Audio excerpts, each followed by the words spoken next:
Bonsoir à toutes et bonsoir à toutes. J'espère que vous allez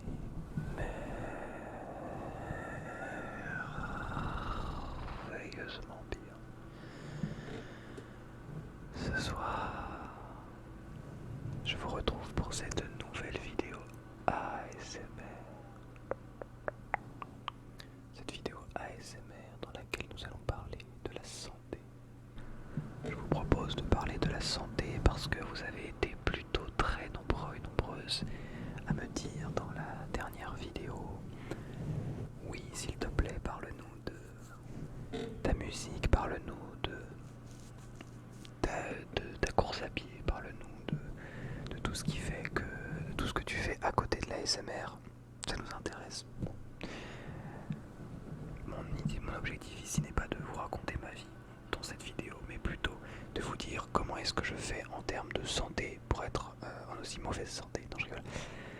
Pour tout simplement faire les choix qu'il faut pour prioriser ma santé.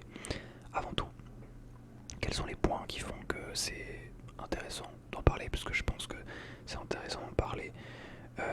Petit disclaimer quand même, avant tout, je ne suis pas médecin, je ne suis pas psy, je suis rien du tout en fait, je suis juste un pauvre youtubeur ASMR, pauvre dans tous les sens du terme, et un pauvre musicien également dans tous les sens du terme, enfin en tout cas étudiant en musique et prof en musique, et voilà, c'est globalement tout ce que je fais, et un peu sportif à mes heures perdues, voilà. Donc globalement c'est un peu tout ce que je fais. Ouais, je suis en train de réfléchir, mais oui c'est ça.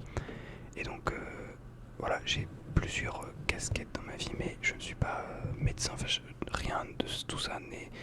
Enfin je n'ai pas fait d'études, j'ai pas de formation particulière dans ça, donc tout ce que je vais dire c'est à prendre avec des pincettes évidemment. Évidemment. Voilà. Évidemment à prendre avec des pincettes, c'est juste une petite vidéo blabla, l'idée étant de vous détendre et de vous relaxer, peut-être de vous endormir. Bien. Dans un premier temps, il y a... oui, si avant que je parte dans la vidéo, n'hésitez pas à aller voir sur Spotify si jamais vous me suivez pas encore, n'hésitez pas à aller voir le lien dans la description. Spotify, ça à partir de maintenant je poste un Spotify tous les jours. J'ai trouvé un moyen d'automatiser ça, donc voilà, n'hésitez surtout pas à aller là-bas. C'est du contenu qui est déjà sur ma chaîne YouTube, mais que vous n'auriez peut-être pas déjà vu ou écouté. Et donc voilà, si jamais vous avez l'abonnement premium Spotify, au moins vous n'aurez pas de publicité. Et c'est un autre moyen pour vous de me soutenir. Je vous en remercie. Puis vous avez également le serveur Discord évidemment, où nous sommes quelques-uns à être plutôt actifs. Et vous allez voir, il y a quelques habitués sur le serveur Discord. Mais n'hésitez pas à prendre part aux discussions, à nous rejoindre. Ça nous fait très plaisir de voir toujours des nouvelles personnes. Et puis c'est aussi parfois on fait des petits on fait des petits lives où on discute ensemble, on fait des petits vocaux où on discute ensemble plutôt. Et quand je fais des lives, en fait vous avez toutes les annonces là-bas, je dis tout là-bas en avant-première, donc voilà, n'hésitez pas.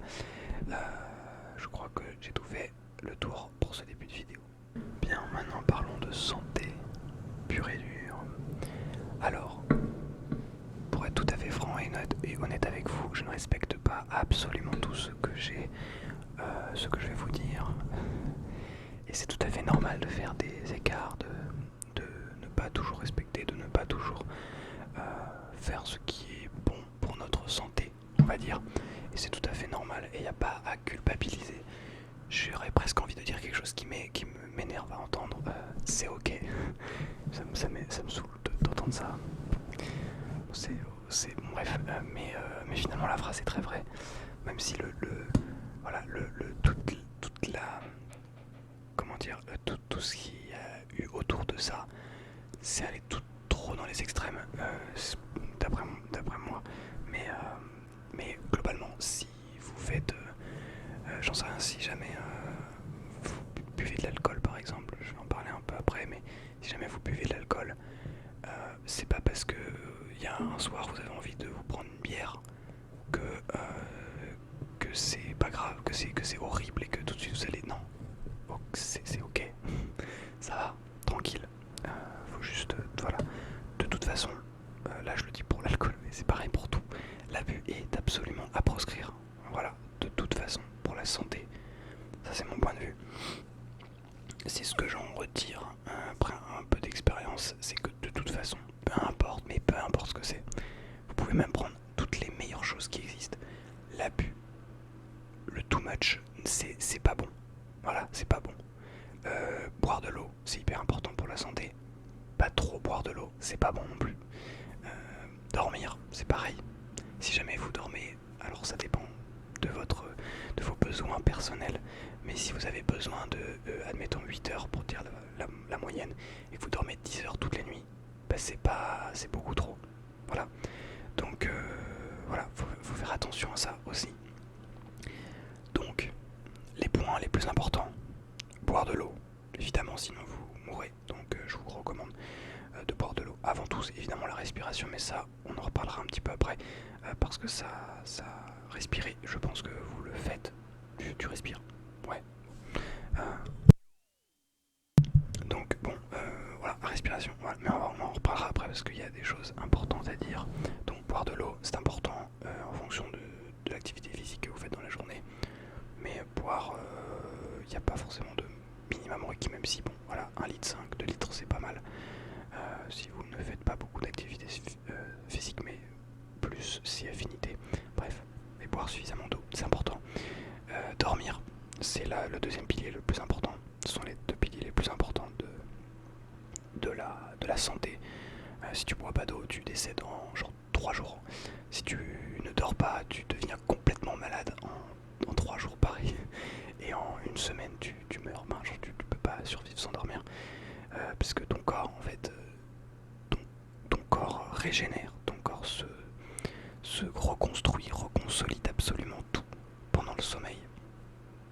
Donc si tu ne dors pas, et ben tout est fragile, tout le temps, en permanence. Que ce soit dans la tête comme dans le corps, partout, tout le temps. Voilà. Sommeil ultra important. Ensuite, l'activité physique. C'est plus important que la nutrition. Enfin, ça se met à peu près au même niveau. Mais en gros, activité physique et nutrition. Donc genre si vous avez le choix entre faire du sport et manger moyen, ou très bien manger et faire pas de sport, et ben franchement faites du sport et mangez moyen, parce que ça va être vraiment, c'est 100 fois mieux en termes de santé.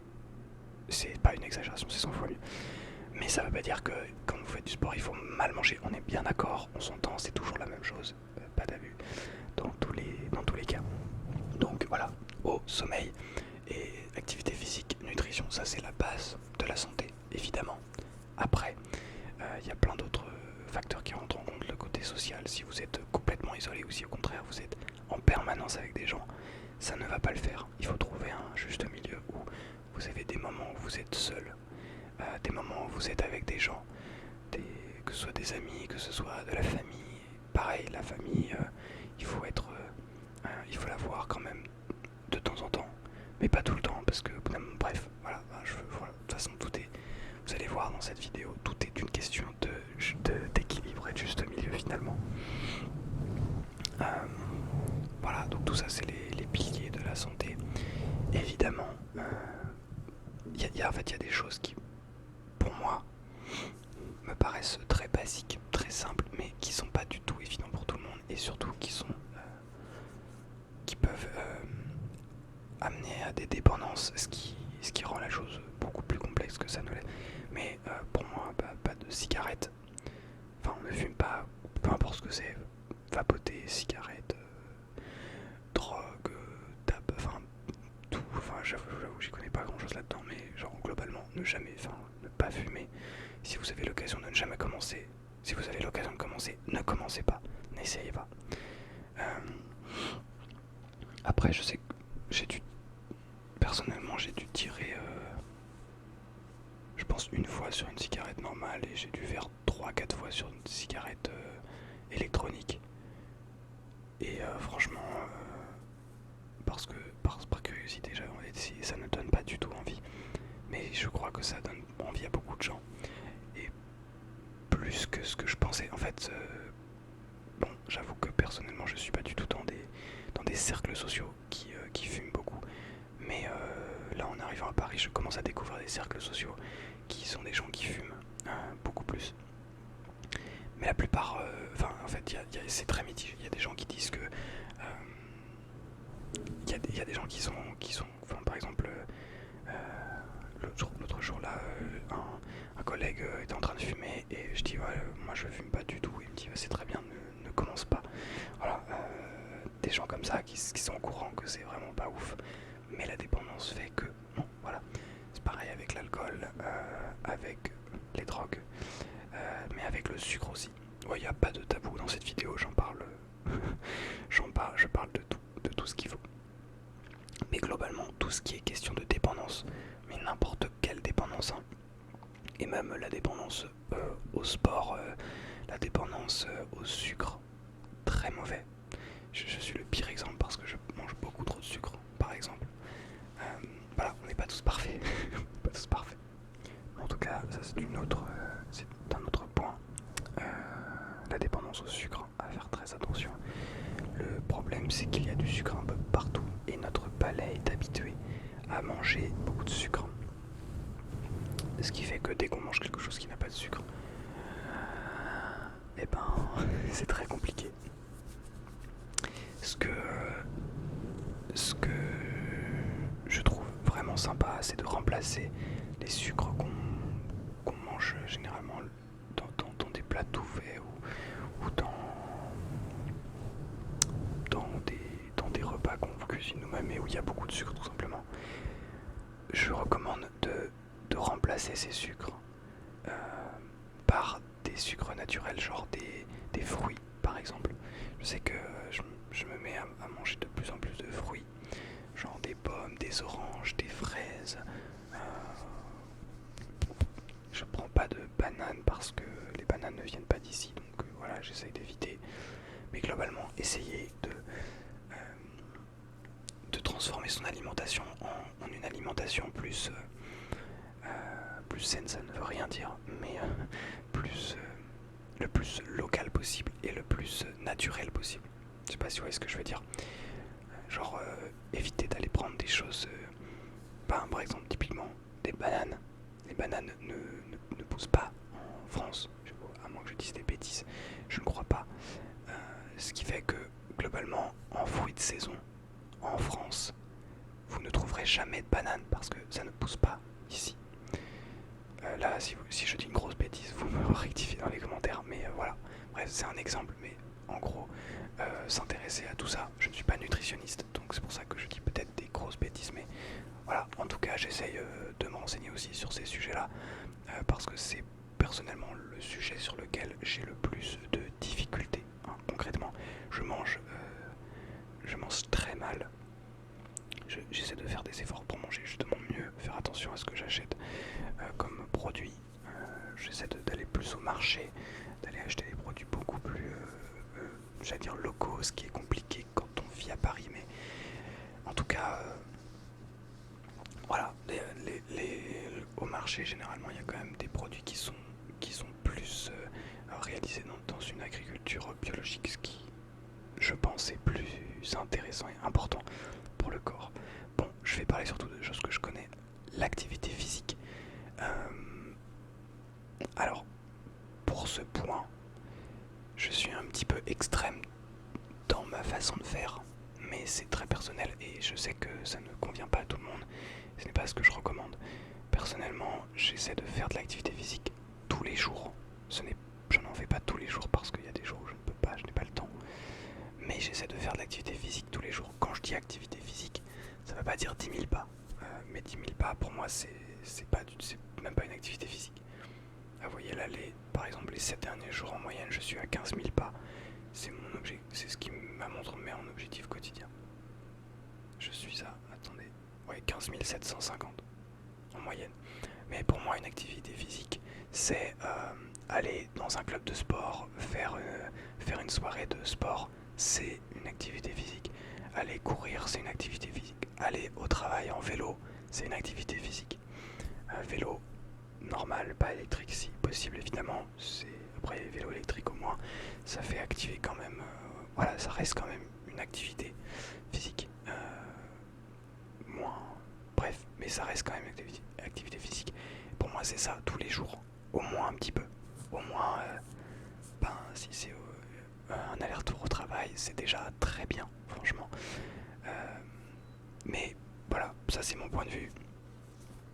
On est d'accord, on n'est pas d'accord. Je recommande quand même minimum 3 fois par semaine. Je pense que tout le monde est capable de se libérer du temps pour faire au moins 3 fois une demi-heure d'activité. Que ce soit ça peut être du sport à la maison, des pompes, je sais pas, des tractions, peut-être pas des tractions à la maison, mais des pompes, comment dire, du sport au sol, au poids de corps. Ça peut être aller à la salle de sport, à la salle de gym. Ça peut être un sport que vous aimez, j'en sais rien, basketball, du football. Si vous devez être assez nombreux et nombreuses à faire du football, c'est incroyable. Personnellement, je fais du badminton par exemple. Vous pouvez aller courir dehors. La course à pied, c'est un sport qui coûte rien du tout. Enfin, une paire de chaussures quand même, mais c'est tout. Une paire de chaussures, et après vous allez courir. Vous pouvez courir le temps que vous voulez. Donc pour moi, la course à pied, c'est ce qu'il y a de plus intéressant. C'est ce que je fais aussi.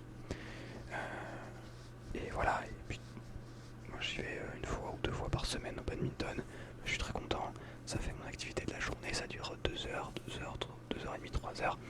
Voilà, ça fait une bonne dose d'activité physique. Et par rapport à ça, par rapport à l'activité physique, pour continuer sur ça, je trouve que c'est important. C'est pareil, c'est un point de vue. Vous le partagez pas. Je trouve que c'est important d'avoir des objectifs sportifs. Et alors les objectifs, ça marche pas que pour le sport, ça marche pour absolument tout, on est d'accord. Mais je sais que personnellement, je marche beaucoup à l'objectif. Et pour vous donner un exemple, dans 2 semaines ou 3 semaines, je sais plus, 2 semaines je crois, je vais courir avec mon meilleur pote le GR75. Le GR75, c'est un sentier de grande randonnée qui fait tout le tour de Paris. Et donc il va venir à Paris, puis on va courir tout ce tour de Paris qui fait à peu près 50 km. L'idée étant de s'entraîner pour cet objectif de course qui n'est pas une course officielle avec un dossard et tout, mais on le fait pour nous évidemment. Mais en tout cas, ce jour-là, on doit être prêt à être capable de courir les 50 km. Et c'est ça notre objectif. Ce qui fait que si on ne court pas assez, si on ne se maintient pas assez pendant l'année, en fait, on va arriver le jour J et on va juste galérer. Et c'est pas l'objectif. L'objectif étant d'arriver et de se mettre, de le faire correctement. Et ça, objectif, ça peut être, c'est dans le sport, mais ça peut être dans absolument n'importe quoi. Je sais que j'aime beaucoup prendre l'exemple de la musique dans mon cas. Peut-être que vous le savez, mais j'ai tenté le concours d'entrée au CNSM, au Conservatoire National Supérieur de Musique et de Danse de Paris. Je l'ai tenté 2 années consécutives.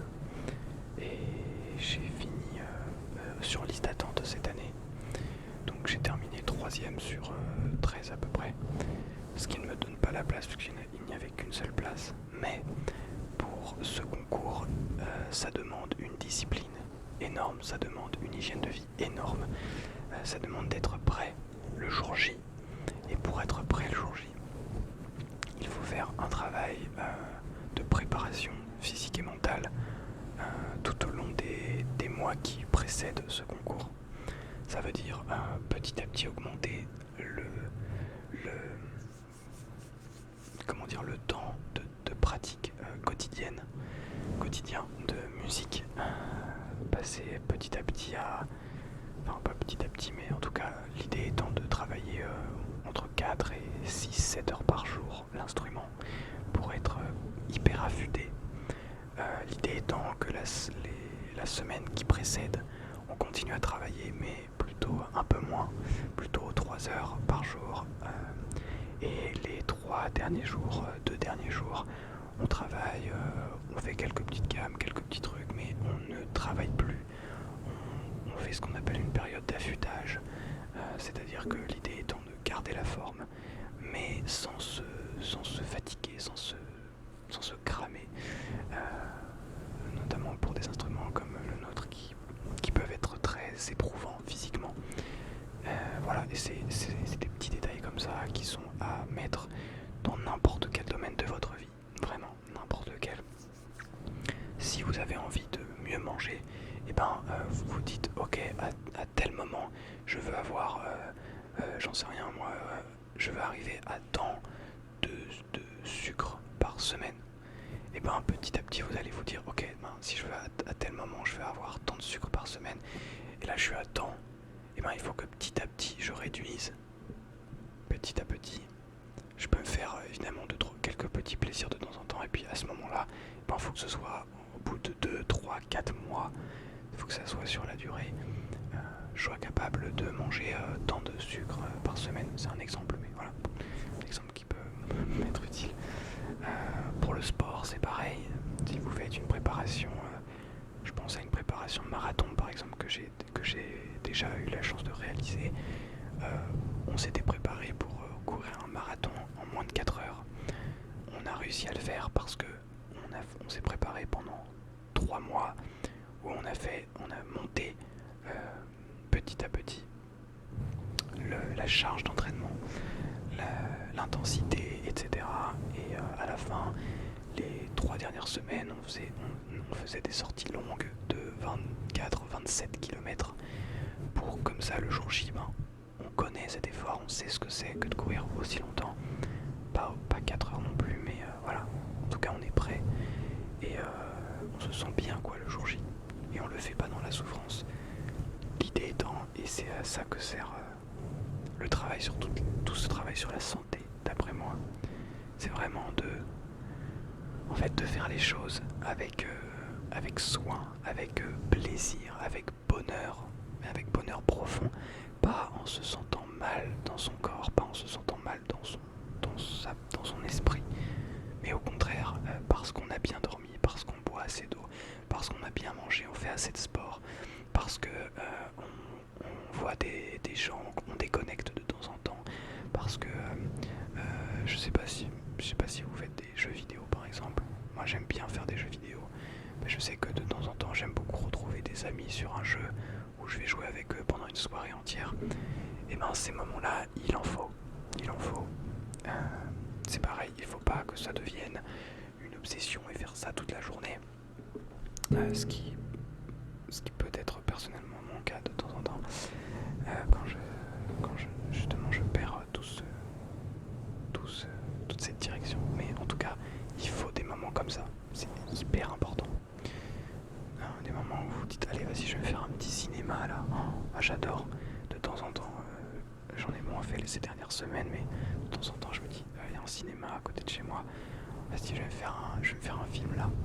J'ai trop envie d'aller me faire un film, il y a ce film là, il me donne trop envie. J'y vais tout seul, et en fait t'arrives dans la salle, tu te poses, ton téléphone il est sur le siège d'à côté ou sous le siège dans une poche, tu n'y as pas accès, il est coupé, et tu t'immerges dans le film et tu penses au film. Enfin tu ne penses pas au film, mais juste tu te laisses divertir et tu appliques le vrai sens du divertissement. C'est-à-dire, le divertissement pour moi ça a ça peut avoir un but santé quand tu es à fond dans quelque chose d'autre, que tu penses toujours je pense beaucoup au travail par exemple. On est assez nombreux à penser beaucoup au travail.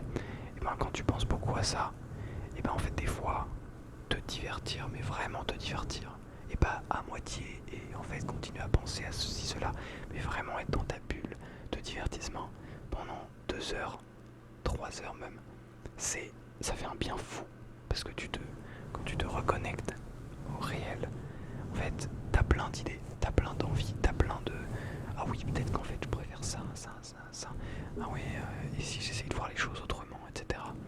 Et c'est incroyable. émotions. Et voilà. Et pour moi, c'est tout ça la santé. Donc je vous ai donné des choses un petit peu dans le désordre. C'est aussi le but de ces vidéos ASMR. Mais voilà, l'idée pour moi étant de trouver un équilibre entre tout ça, ce qui, je vous l'accorde, n'est pas toujours évident. La santé, ça n'est pas une chose très facile à respecter. Il y a plein de choses que j'aimerais faire beaucoup mieux personnellement. Il y a plein de choses que pendant certaines périodes je le fais hyper bien et ça marche trop cool et je me sens hyper bien dans ma peau, dans mon esprit, etc. Et il y a d'autres périodes où au contraire je me sens hyper mal, je fais les choses très mal, je sais que je devrais faire plus de ceci, de cela, mais il y a quand même une chose qui reste. Pour moi, il y a une chose qui reste et qui doit s'inscrire dans le quotidien de tout le monde. Enfin, c'est quelque chose qui, pour moi, est nécessaire si on veut aller loin. C'est, comment vous expliquer ça? Il y a des moments où, par exemple, il est plutôt, pas forcément tard d'ailleurs, ça peut être l'après-midi ou quoi, je sais que j'ai prévu d'aller courir dans la journée. Je me dis, il faut que j'aille courir, il faut que je fasse du sport, il faut que je me bouge, parce que je n'ai pas bougé de la matinée, de la journée. Il faut que je me bouge. Mais l'esprit se dit, non, j'ai trop la flemme, j'ai trop pas envie. En fait, à ce moment-là, et combien de fois ça m'est arrivé, combien de fois ça m'est arrivé, en fait, juste, je ne réfléchis plus, et juste, je mets mes chaussures et je pars courir. Et finalement, quand je finis de courir, pendant que je cours, en fait, je me sens trop bien. Je me sens trop bien. Je me sens pas du tout fatigué. J'ai plus la flemme. J'ai envie de faire plein de trucs. Et en fait, c'est pas parce que je me suis forcé. C'est parce que juste, je me suis mis en mouvement. Et honnêtement, le contraire m'arrive très peu. Et ça, c'est un point quand même, je trouve important. C'est que quand j'ai la flemme, il y a très peu de fois où je n'y vais pas. Genre ça c'est déjà arrivé, c'est certain, mais ça arrive quand même peu souvent. Genre quand j'ai la flemme, il y a toujours un moment où je me dis non mais tu vas pas rester là à rien faire quand même. Regarde-toi là, grosse larve. Et il y a très peu de moments où ça m'arrive ça. Et ça je suis très reconnaissant pour moi-même, envers moi-même. Bref. Donc bon, c'est peut-être une chance, je ne sais pas, mais voilà, essayez de réellement ne pas le faire. Parfois, il faut pas aller courir parce que ça nous fait plaisir, mais parfois il faut le faire parce qu'on sait qu'une fois qu'on sera parti, qu'on se sera mis en mouvement, ça va être super après. On va avoir envie de faire plein de trucs et on fait plein de trucs. Voilà. Bon, bref. Voilà, je vous ai donné un peu tout mon point de vue, tous mes points sur la santé. Est-ce que j'en oublie?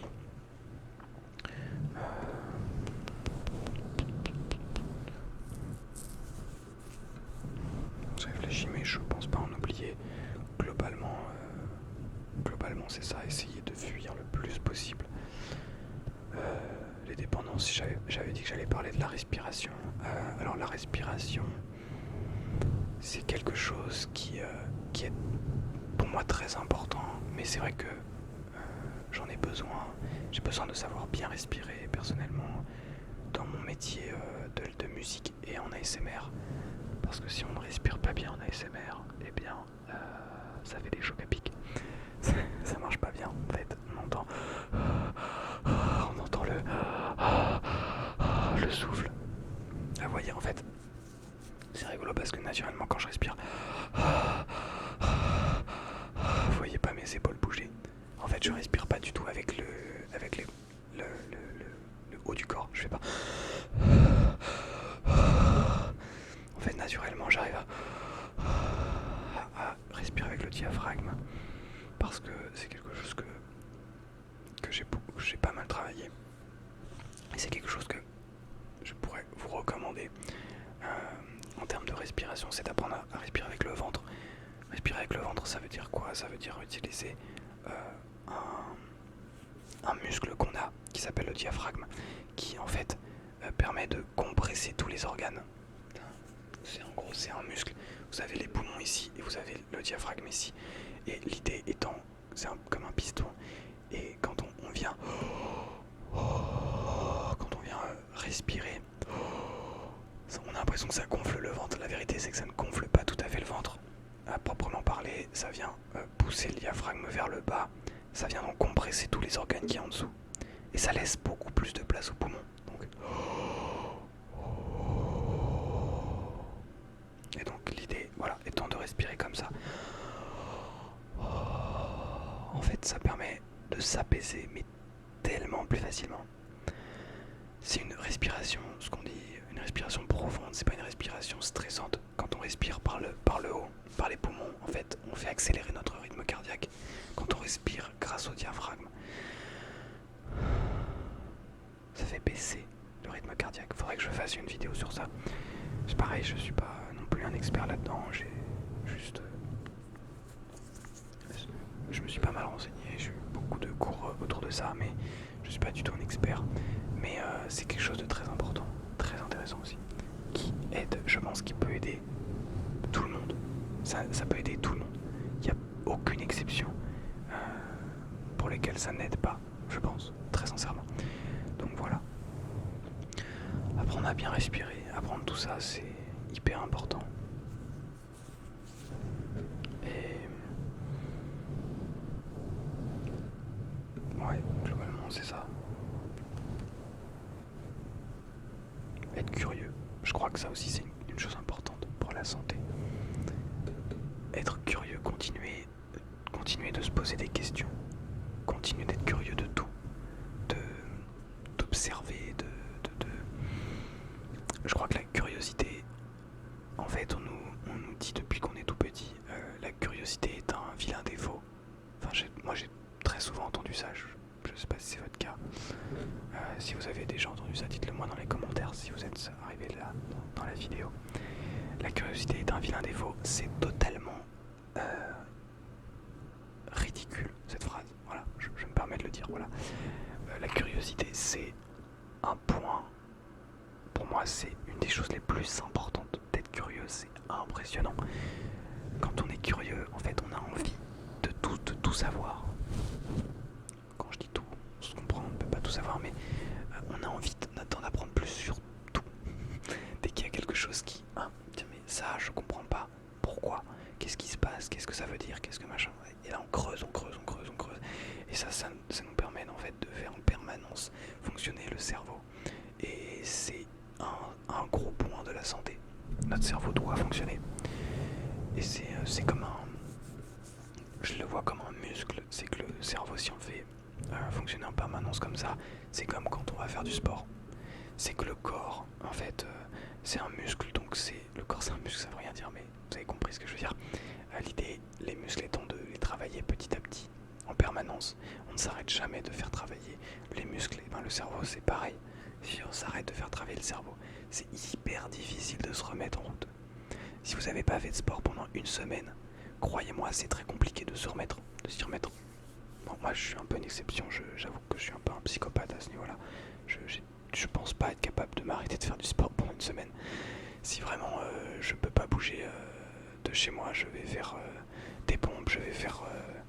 je sais pas, mais je vais trouver une solution pour continuer à faire l'activité physique. Donc bon voilà, mais en tout cas, globalement, faire fonctionner son esprit et son corps, c'est quelque chose de très important. Bon, je vous ai pris beaucoup de votre temps, j'espère que cette vidéo vous aura plu, que ça vous aura quand même relaxé, appris des choses peut-être, soulevé tout un tas de questions. Si vous avez des questions, n'hésitez pas, j'aurais dû le dire au début de la vidéo, mais voilà, j'espère que vous allez me les poser dans les commentaires. Continuez d'être en bonne santé, améliorez tous les points que vous pouvez améliorer. Si vous sentez que vous êtes fragile sur certains aspects de la santé, surtout n'oubliez pas le bonheur d'être. Fiez-vous à vos instincts, fiez-vous à ce que vous ressentez. Si vous vous sentez mal, c'est qu'il y a quelque chose qui ne va pas. Si vous vous sentez bien, profitez-en, vraiment profitez-en, appréciez l'instant. Je me sens bien, ça fait plaisir, vraiment plaisir. Et ben ça, faut le goûter, se l'approprier. Et voilà, s'il y a quelque chose sur lequel vous vous dites ah mais là je sais que je peux m'améliorer, allez-y, n'attendez pas,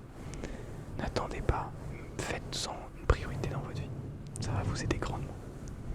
Allez, Je vous souhaite à toutes et à tous une excellente